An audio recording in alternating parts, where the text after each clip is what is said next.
1 tumbler பச்சரிசி, 1 table spoon அளவு உளுந்தம்பருப்பு சேர்த்து அதை நல்லா கழுவிட்டு அதை ஒரு 4 மணி நேரம் ஊற வச்சு தண்ணியெல்லாம் எடுத்துகிட்டு வந்திருக்கோம்.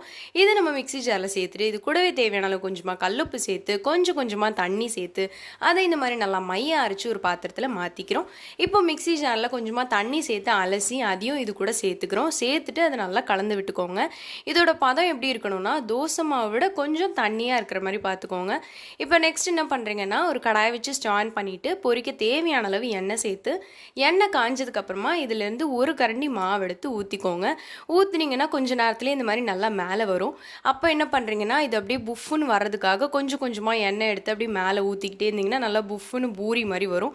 அப்போ இன்னொரு சைடு திருப்பி போட்டு இன்னொரு சைடு வெந்து இந்த மாதிரி நல்லா முருகலாக பொரிஞ்சு வந்ததும் எடுத்துட்டிங்க அப்படின்னா நம்மளோட வெள்ளை பணியாரம் ரொம்பவே சூப்பராக ரெடி ஆகிடும். இதுக்கு தொட்டுக்கு கார சட்னி வச்சு சாப்பிட்டிங்கன்னா செம்மையாக இருக்கும். அதோட ரெசிபி நான் நெக்ஸ்ட் வீடியோவில் போடுறேன், கண்டிப்பாக பாருங்கள்.